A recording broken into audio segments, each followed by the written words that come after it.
Hello guys, कैसे हैं आप सब। आई होप आप सब ठीक होंगे।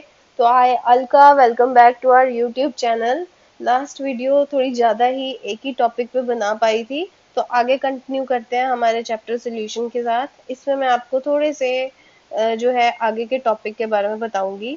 सो लास्ट टू लास्ट टॉपिक में मैंने आपको राउल्ट्स लॉ बताया था, जिसमें मैंने आपको बताया था कि राउल्ट्स लॉ जो है हमारा सिंपली जो solubility है, solubility of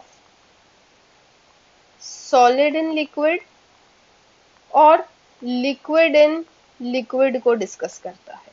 ठीक है। बट अगर तो solubility देखी जाए गैस इन लिक्विड में, this is told by Henry's law. तो आज हम डिस्कस करेंगे हेनरीज लॉ। तो यहाँ नोट बनाइए एक फटाफट से।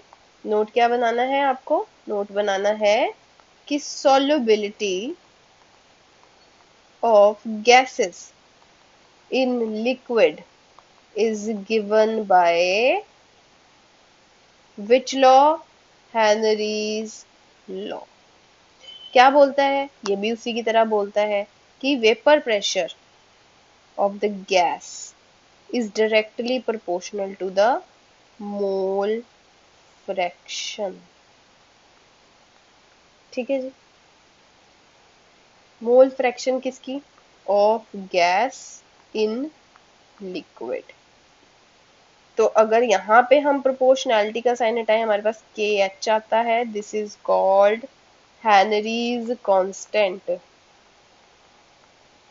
This is called Henry's constant.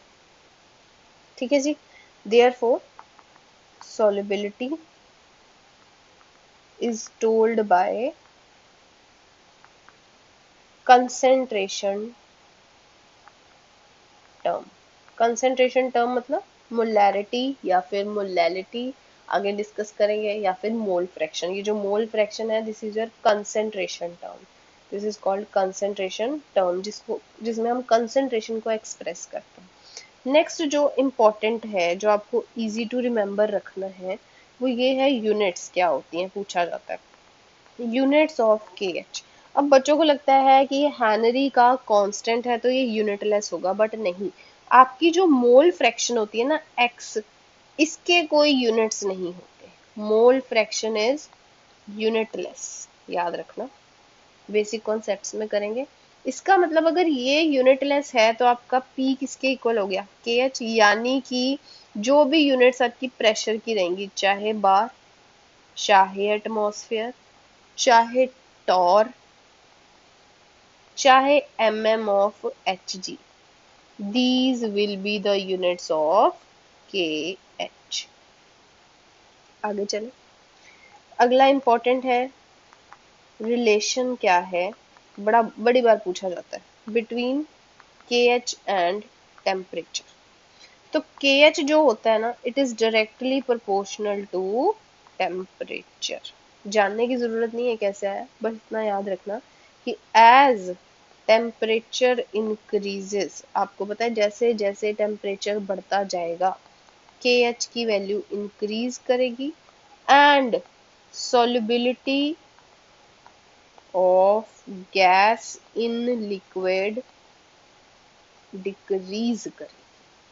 बस इतना ध्यान रखना। अब इसको याद कैसे रखना है, ट्रिक याद करो।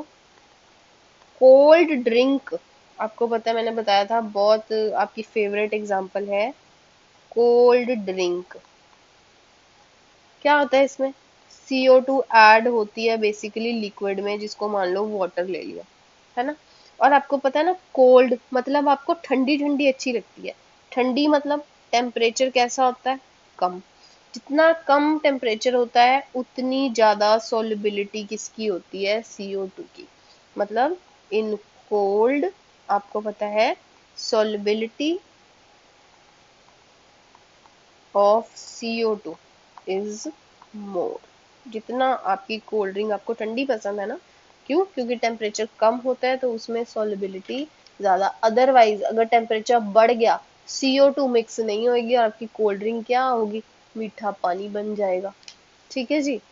तो देखो यहाँ से P इज इक्वल्स टू क्या था? के एच एक्स, यानी के एच क्या हो गया, पी बाय एक्स। तो के एच जो है इनवर्सली प्रोपोर्शनल है सॉल्युबिलिटी के।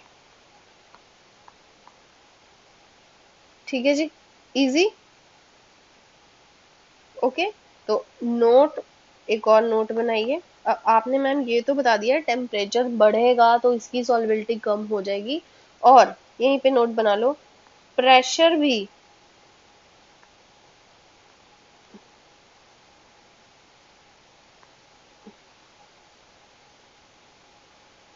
ओके। चलिए ये इसे हम करते हैं अपने नेक्स्ट वीडियो में। ओके।